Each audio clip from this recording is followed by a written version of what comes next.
take questions for Coach Vitello. Tony, how big was that moment for your club when KT got a hold of that one, and how nice was it to see him do it after some Friday struggles? Yeah, no, it was a good adjustment by him. Coach E got him in the cage and kind of kept his direction going in the right way. He's like all of them, not just the players on our team.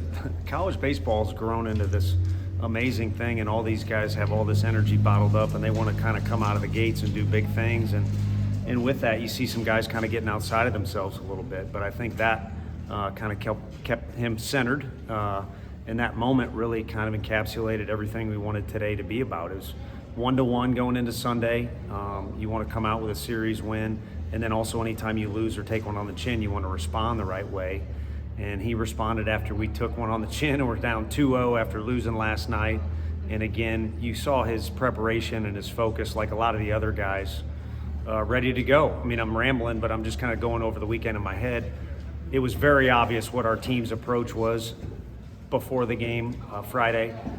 Saturday, I wasn't quite sure what was going on, and maybe I was overthinking it, but it was a different vibe from our guys.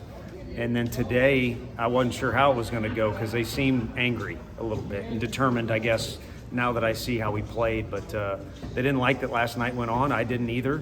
And they came out and responded the right way. Wasn't the best start, but it was a really good outing there for Nate Sneed.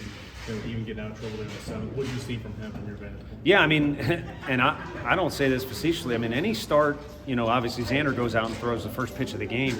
Any start where you can at least calm the storm a little bit and have a chance to win. And some games are 2-1, some games are 10-9, and without KT's blast, it's not so good for Xander. But he gets us a few outs, and every out's important, especially on Sunday. You saw that with how long the games were going today. But then Nate Sneed came in and did incredibly well, and he did what you do. That was the message I got was you should have put me in the game last night, and that's what you do as a young athlete is you control what you can control. When you get your opportunity, you put your best foot forward, and I think he and Stamos did that. I mean, Stamos made a record-setting play last night, and we decided to go to the back end of the game with our guy, and maybe we did that a little too early too. Stom was the same way, had a little more conviction to him today, and that's a good sign for both of those guys, and ultimately for us that we get to use them. What makes Billy such a good hitter? He's really strong, first of all.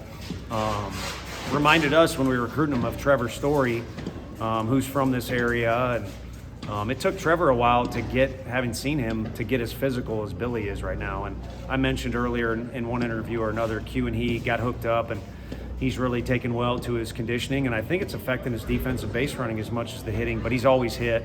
I think what my comment was, I was glad he's wearing our color orange, and that's no disrespect to anybody. I mean, we're fortunate to have him, but when we saw him across the way, we didn't, and scouting him, we weren't very comfortable when he was in the box. So he's someone who's always hit, but he seems to be progressing in a lot of areas, and that includes hitting.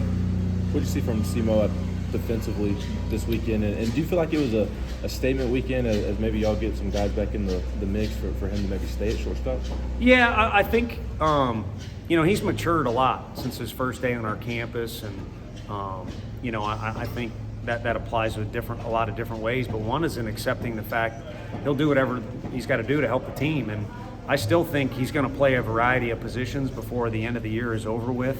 But I think more than anything, yeah, he's a guy who thrives under a challenge. If it's easy, you kind of lose him a little bit attention span-wise, but if it's an important topic you're discussing or it's a true challenge, regardless of what it is, that's when you got his full focus, and I think he just wanted to come out and have a good weekend. He knows he's not hiding anymore. He's a junior.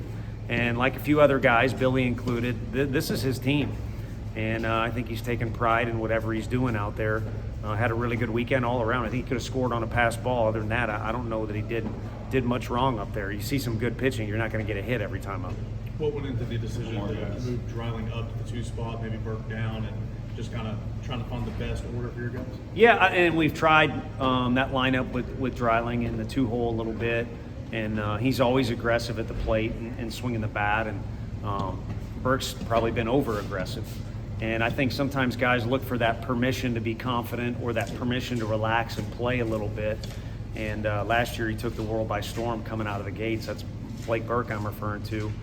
And then today he gets a kind of a flare, strange hit to left field, whatever you want to call it. But then the next at bat, he looked more relaxed than he'd been the whole year. And I think, if I'm guessing right, I think it was a byproduct of that. So just to kind of, be honest with you, backtracking to being in the hotel room, make him and Peeves a little angry.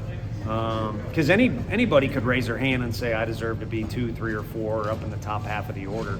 But maybe get their attention a little bit. And whatever it was, I think both those guys were pretty focused. And we were really good 1 through 9 today.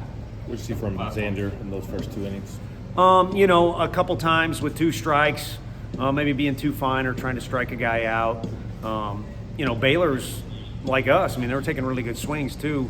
It's the last day. You don't want to leave anything on the table. And he left a couple pitches that, not only were middle of the plate, but a couple of them were bleeding back into righties. And these guys aren't going to miss. I mean, they took really good swings off Nate Sneed, and that's probably as good as Sneed's pitched. I mean, he can throw the thing up to 100, but that's as good as he's pitched. And they put good swings on him. It's just, he was really, really good. And we made a couple plays behind him as well.